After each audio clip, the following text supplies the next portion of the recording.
They once roamed wild, fierce, and free. Now they rule our couches, our phones, and our hearts. But how did cats go from hunting mice in ancient fields to starring in memes and sleeping on silk pillows? This isn't just a history of pets. It's a story of survival, strategy, and how the world's most independent animal managed to domesticate us. Ancient origins.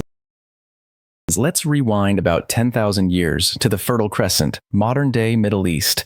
This is where humans first started farming. Grains meant food, food meant mice, mice meant cats. Wild cats, Felis libica to be exact, started hanging around human settlements, not because they liked us, but because we were messy. Rodents followed our crops, and the cats followed the rodents. We didn't domesticate cats, they saw an opportunity, and they domesticated themselves. Mutual benefit. Over time, humans realized these sleek hunters were useful. Cats kept grain stores mouse-free. No mice, more bread, happy humans. Meanwhile, the friendlier cats got better access to food scraps and warmth. We got pest control, they got free room and board.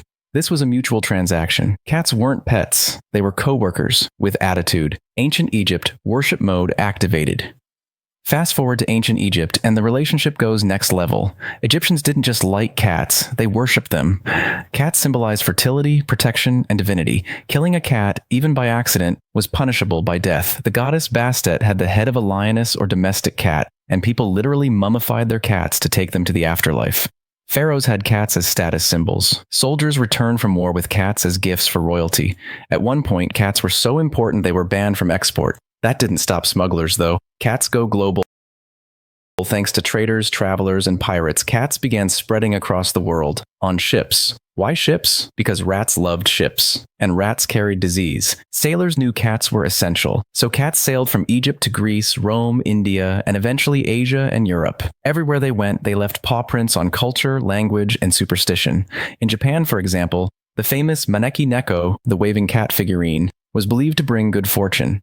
In Norse mythology, the goddess Freya rode a chariot pulled by cats. That's how deep they got into the mythos. Medieval Europe, the dark times.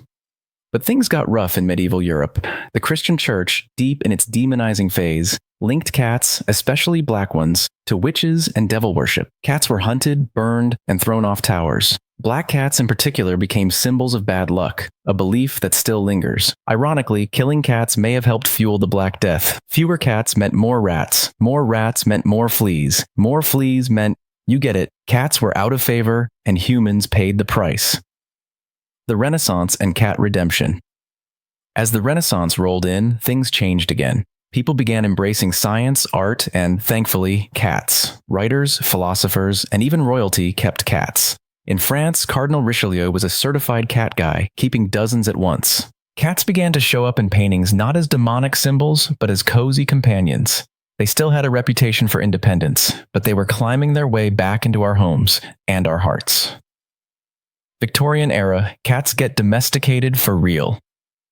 Now jump to the 1800s, especially Victorian England. This is when cats made the leap from barn to boudoir.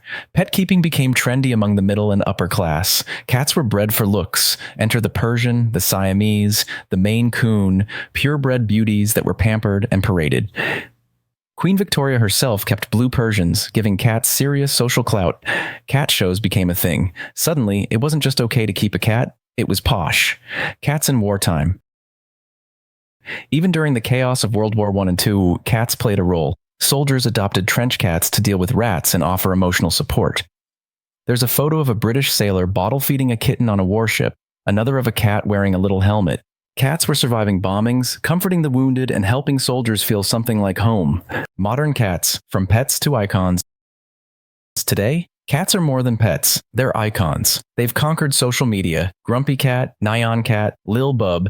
They're the subject of memes, merch, fan pages, and billion-view videos. They've infiltrated every platform, from TikTok to YouTube. Want to go viral? Add a cat. Doesn't even have to do anything. Just exit, boom, 100K likes. We've entered the age where cats aren't working animals or symbols. They're full-blown celebrities. The psychology of why we love cats. But why do we love them so much? Cats are weird. They don't obey like dogs. They knock things off shelves. They disappear for hours. But when they choose you, it feels like winning the lottery. Psychologists say cats trigger a mix of caregiving instincts and mystery. They're quiet, low maintenance. And their purring, scientifically proven to reduce stress. They're like the perfect roommate who doesn't talk much, judges your life choices silently, but occasionally snuggles when you're sad. The internet effect. The internet supercharged our obsession. In the early 2000s, people started uploading cat videos, often with silly captions or music. Social media gave cats global fame without them lifting a paw. And it wasn't just comedy. Cats were being used in therapy, education, and marketing. If the dog is man's best friend, the cat is man's sarcastic, emotionally unavailable roommate. And we're still obsessed. The future of humans and cats. So what's next? We're now microchipping, DNA testing, even cloning our cats. There are smart litter boxes that send data to your phone, designer cat furniture, even VR for cats. In a way, the future looks a lot like the past. Cats are still doing their own thing. We're still trying to impress them. And just like 10,000 years ago, they're still the ones in control. Conclusion.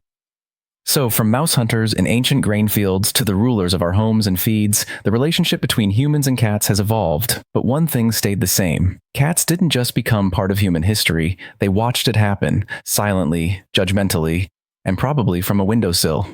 Cue cat meowing, fade out, don't forget to like, subscribe, and pet your local cat today.